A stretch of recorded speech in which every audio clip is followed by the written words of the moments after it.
Hello, I'm Kirk Magleby, Chief Evangelist for Scripture Central. Dozens of scriptural passages command us to administer relief to the poor and the needy. Typical is Isaiah 58:7. Deal thy bread to the hungry, bring the poor that are cast out to thy house. When thou seest the naked, cover him. In the spirit of these scriptural injunctions for us to be Christ-like humanitarians, on Wednesday, June the 12th, 2024, the Church of Jesus Christ of Latter-day Saints issued a stunning press release. Absolutely spectacular.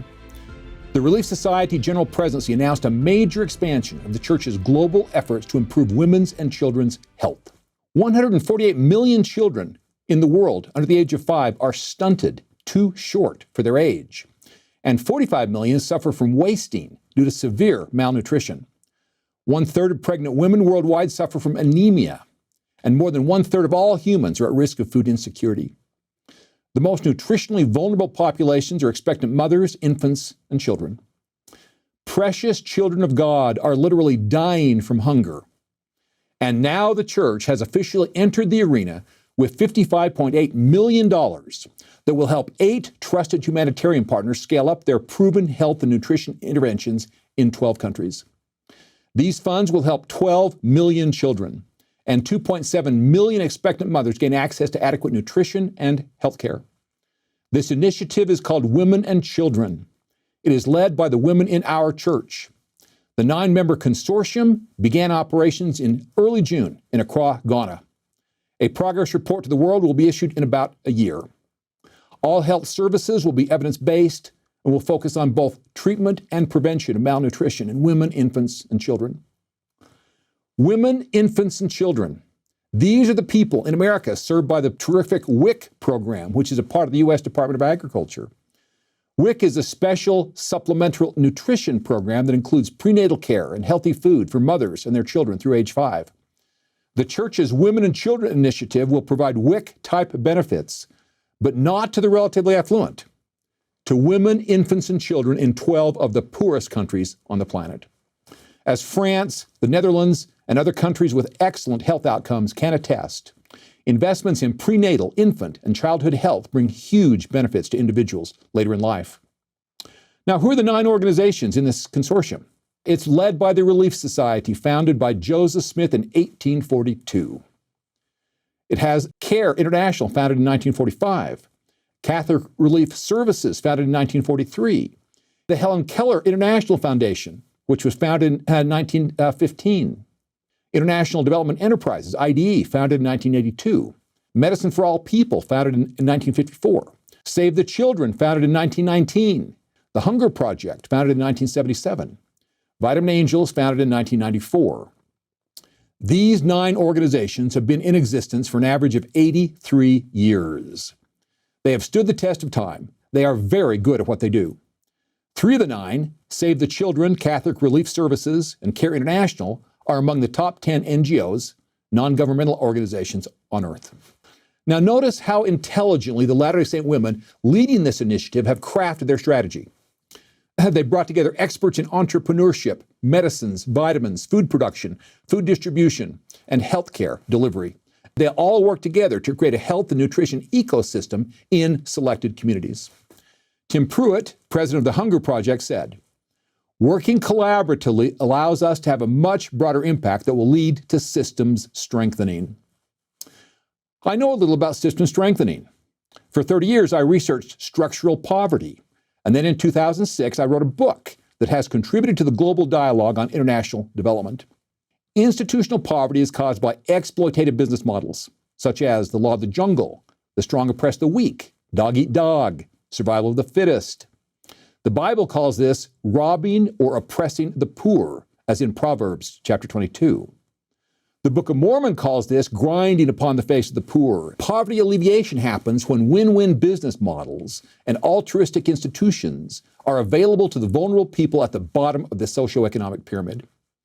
What the Relief Society is doing with this inspired Women and Children initiative is simply brilliant. Collaboration will build synergies. Evidence-based nutrition interventions will support healthy pregnancies, reduce maternal and infant mortality, and optimize childhood growth and development.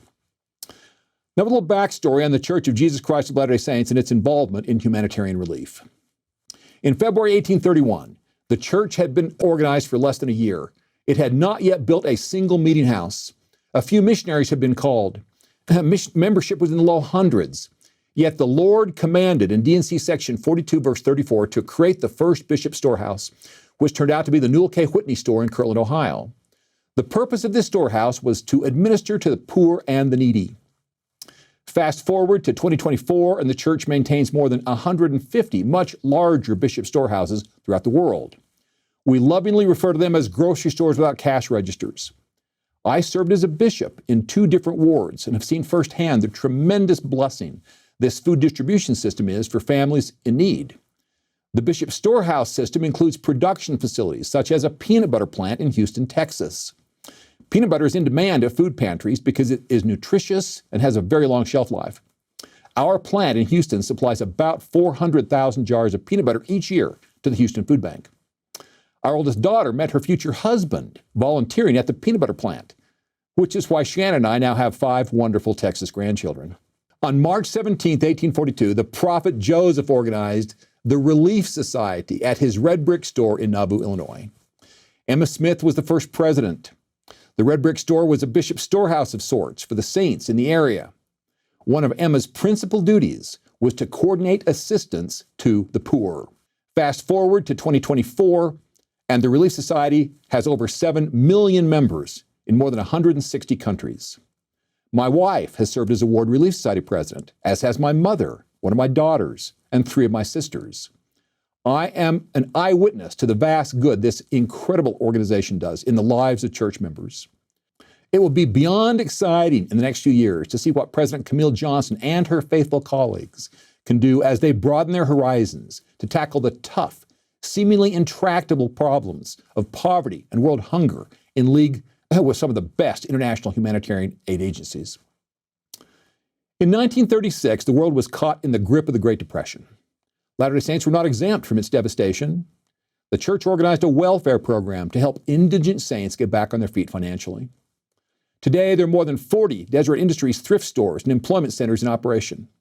Bishops in the church, working with the Relief Society in their wards, can authorize food orders and merchandise orders to satisfy a wide variety of family needs. This is the system President Ronald Reagan praised so highly in 1982 when he visited Welfare Square in Salt Lake City. This is the system that Philanthropy Roundtable in 2012 called a welfare system that works. Latter-day Saints are proving that private citizens can support a vast, effective social welfare program. In 1945 and 46, much of Europe was reeling from the catastrophic aftermath of World War II. Apostle Ezra Taft Benson was sent on a welfare mission to deliver food and other aid to starving church members and their friends. He traveled over 60,000 miles and coordinated the distribution of more than 200 train cars full of supplies from America. This book by Elder Benson's traveling companion, Frederick Babel, chronicles the remarkable experiences they had. Benson later went on to serve as Secretary of Agriculture from 1953 to 61 in the Eisenhower administration. And then in 1975, the Ezra Taft Benson Food and Agriculture Institute was formed at BYU. It is now part of the Self-Reliance Services Department at church headquarters. The Benson Institute has helped tens of thousands of small farmers improve yields and develop cash crops. The church also has extensive experience with big agriculture through its Ag Reserve arm, which owns and manages large-scale farm, orchard, and ranch properties from the United Kingdom and Argentina to North America and Australia. From 1830 to 1985, the church developed an enviable reputation for taking care of its own. Then on Sunday, April 7th, 1985, the church's vision expanded to include every human on the planet. Ethiopia was ravaged by famine. 90-year-old President Spencer W. Kimball had his counselor, Gordon B. Hinckley, read a request in General Conference for a church-wide fast to benefit Africans. The church had already donated $4.4 million in cash and commodities. Would church members help out by fasting for 2 meals and sending the amount they would have spent on food to a famine relief fund? Within days, $6 million had been donated, and LDS Charities was born. A second fast in November 1985 brought in millions more. The church would not enter Ethiopia officially as a religious organization until 1993. But in 1985, it had the resources, it had the will, and Ethiopian children of God were suffering. That was the beginning of the Church of Jesus Christ of Latter-day Saints' amazing modern journey as an international humanitarian aid enabler. The church has specialized in clean water, maternal and newborn care, including neonatal resuscitation, vision, wheelchairs, food production, and immunizations. When there is a natural disaster, such as a tsunami in Indonesia or an earthquake in Turkey, the church is often one of the first organizations on the scene with cargo planes full of relief equipment and supplies. I helped deliver medical equipment to a rural hospital in Peru a few years ago. I inquired about the neonatal resuscitation training and equipment they had recently received from the church. The doctors, nurses, and staffers were effusive with their compliments. Some of the best training I ever received, and dozens of newborns have been saved, were typical of the comments I heard. In 2020, Church Humanitarian Services facilitated 3,600 projects in 160 countries. The next year, it increased to 3,900 projects in 188 countries. And then in 2022, the church's total humanitarian relief expenditures topped $1 billion. In 2023, expenditures jumped to $1.36 billion, with 4,119 projects in 191 countries. When the Relief Society General Presidency on June 12th announced a major expansion of the church's global efforts to improve women's and children's health, this is what they were talking about. The church has done a great deal in recent years all over the world, including significant investments in maternal and newborn care. But the church is now doing more, $55.8 million more in 2024, with carefully planned goals, key performance indicators, and transparent reporting. On March 31st, 2001, my oldest son and I were in the Tabernacle on Temple Square for the Saturday evening session of General Conference. The year before, he and his future wife had been in Peru with Warner Woodworth's Help International, and he would soon leave for a summer internship with Muhammad Yunus's Grameen Bank in Bangladesh. President Gordon B. Hinckley that night announced the Perpetual Education Fund and invited church members to contribute to it. My son and I high-fived and could hardly contain our delight. The church was now getting very serious about helping saints all over the world lift themselves up out of poverty. The PEF was fully funded in very short order, and soon thousands of young Latter-day Saints were making their way through post-secondary education. A few years later, I entertained Don Terry, manager of the Multilateral Investment Fund of the Inter-American Development Bank, for a few days in Salt Lake City. I took him to church headquarters to visit with PEF Director Elder John Carmack. Now, Terry was a seasoned veteran of Washington, D.C. and hemispheric financial and political affairs, and he was very impressed with the church. He could hardly believe what we were accomplishing without any government subsidies. Fast forward to 2024, and the PEF is now part of the Self-Reliant Services Department at church headquarters, which produces terrific curricula to help people improve their education, manage their personal finances, get a job, grow a small business, and maintain good mental health. BYU Pathways Worldwide is a distance learning system that currently enrolls over 70,000 students in accredited higher education coursework leading to a degree granted by BYU Idaho. So, the church's new Women and Children Initiative, led by the Relief Society, benefits from almost 2 centuries of humanitarian experience with bishop storehouses, the Relief Society itself, the welfare system, food production, international aid projects, and educational institutions, all of which eventually achieved global scale. But that's not all. In 2023, in addition to the church's worldwide monetary contribution of $1.36 billion, church volunteers gave 6.2 million hours of humanitarian service. And how good are those volunteers? Well, let me tell you a story. My second son served a mission in Yekaterinburg, speaks Russian, and has many friends in Ukraine. When Russia invaded Ukraine, hordes of refugees fled across the border into neighboring Romania. The city of Bucharest set up a refugee service center. The Red Cross was there, along with the Salvation Army and other noble organizations. The church sent senior service missionary couples and provided funds to supply the Ukrainians with fresh fruits and vegetables. My son took time off work and volunteered in this refugee center. When he first showed up, the center director asked if he was with the senior missionary couples. Yes, they were from the same church. The director then told my son he was automatically credentialed without the customary background checks. The missionary couples are our best volunteers by far. This is the church's secret sauce. Volunteers make every church dollar go further. And the monumental labor savings are a major reason the church is blessed with such abundance. Camille Johnson, president of the Relief Society, for example, is a volunteer. She heads a 7 million member women's organization on basically an expense account. She practiced law for 30 years. She and her husband have 3 children. They put their private lives on hold for 3 years and presided over the Peru Arequipa mission from 2016 to 2019. And then in 2021, she was called as the general primary president, and in 2022 as the General Relief Society president.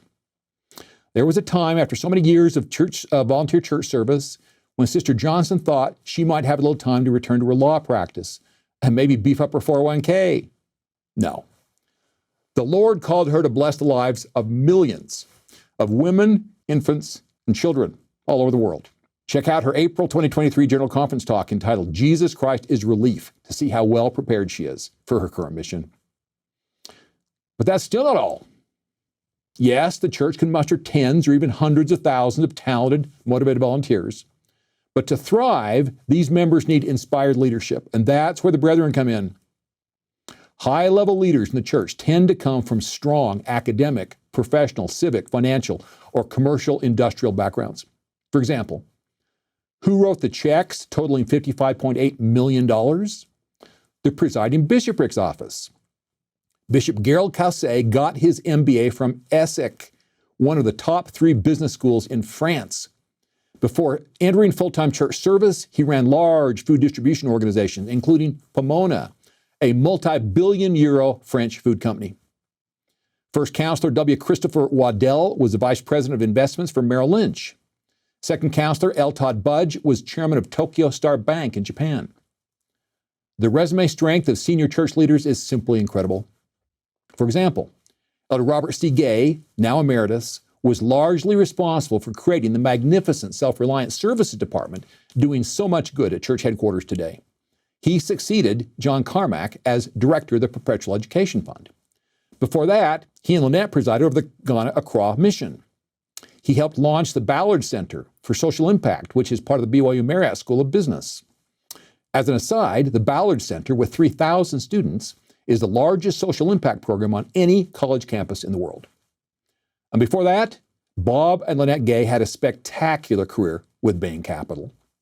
If creating a health ecosystem that will help alleviate poverty for 2.7 million moms and 12 million children in 12 low-income countries seems like a BHAG, a big, hairy, audacious goal for a mere church to undertake, rest assured that this church is led by highly successful people who do not shy away from BHAGs.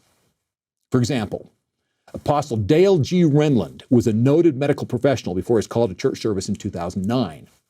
He lived and served in Africa for several years before his call to the apostleship in 2015.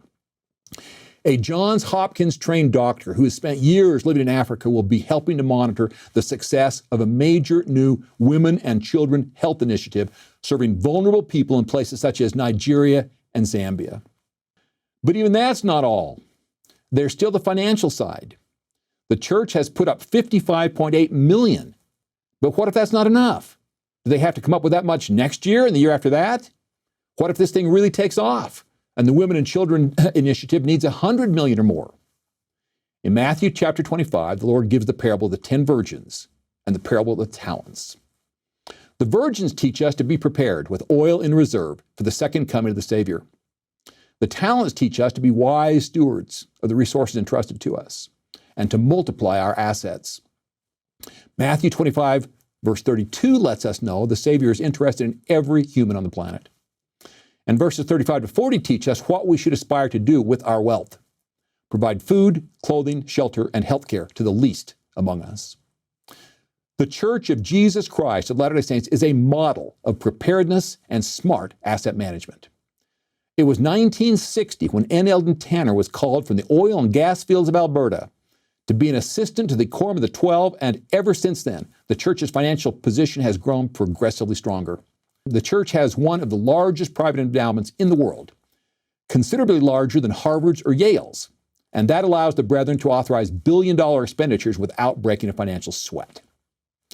The Women and Children Initiative has been funded to the tune of $55.8 million as part of the church's $1 billion plus annual humanitarian budget.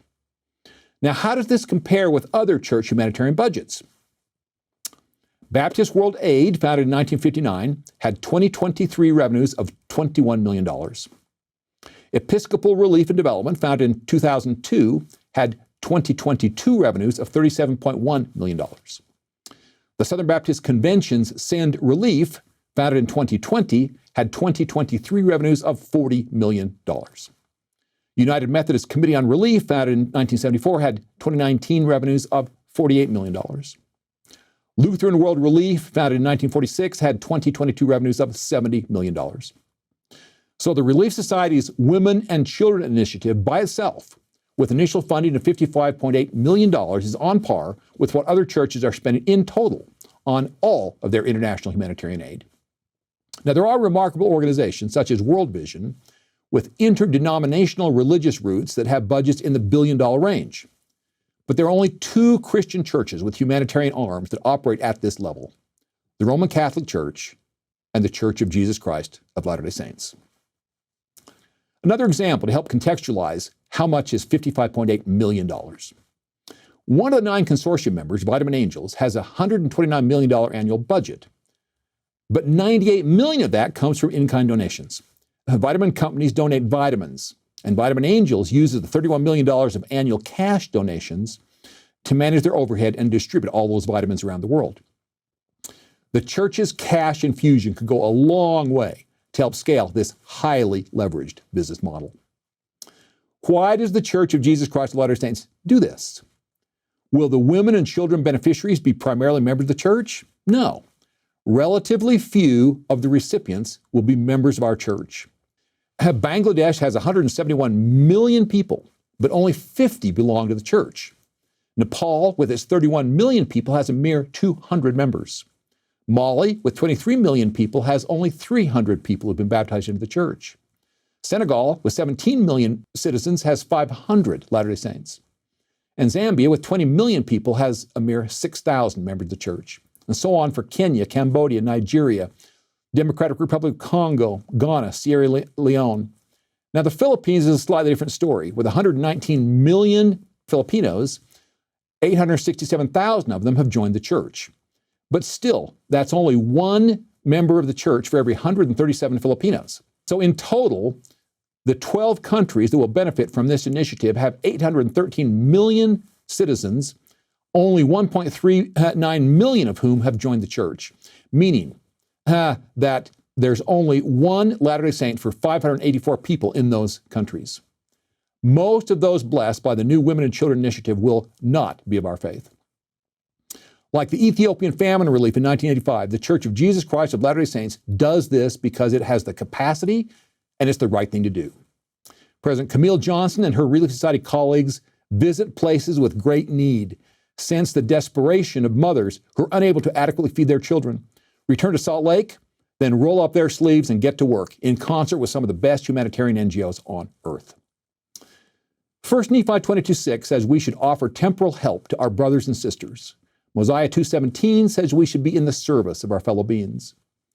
Jacob 2:19 says we will obtain riches if we seek them with the intent to clothe the naked, feed the hungry, liberate the captive, and administer relief to the sick and the afflicted. Joseph Smith famously said that a man filled with the love of God is not content with blessing his family alone, but ranges through the whole world, anxious to bless the whole human race. Blessings to Spencer and Kristen Kirk, Ken and Athelia Woolley, and Leon and Randy Reinhardt, who for decades have pioneered a women, infants, and children's initiative in the mountains and jungles of Guatemala. Blessings to Wilf Carden, the late Duke Cowley, and John Hawkins for creating a forerunner of the Perpetual Education Fund in Brazil and elsewhere.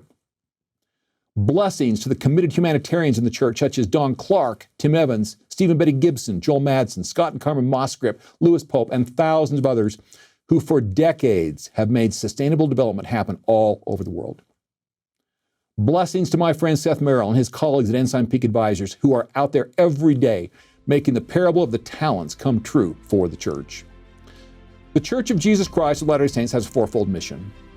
Live the gospel, what we used to call perfect the saints, care for those in need, invite all to receive the gospel. We used to call this preach the gospel, per the Great Commission in Matthew chapter 28, verse 19, and unite families for eternity, what we used to call redeem the dead. As part of the second mission to care for those in need, Sister Camille Johnson and the Relief Society on June 12th announced a stunning new humanitarian outreach. The church's Women and Children Initiative will provide nutrition and health services to millions of mothers and their children in 12 countries by creating a health and nutrition ecosystem in select communities. The Sisters of the Church will do this by leading a coalition of 9 of the most capable international humanitarian organizations on earth. Work has already begun, and the first report to the world will be in about a year. This is what James chapter 1, verse 27 calls pure religion and undefiled. This is what Doctrine and Covenants, section 42, verse 30 commands, thou wilt remember the poor and consecrate all thy properties for their support. The church's Women and Children Initiative is Christ-like altruism at its finest.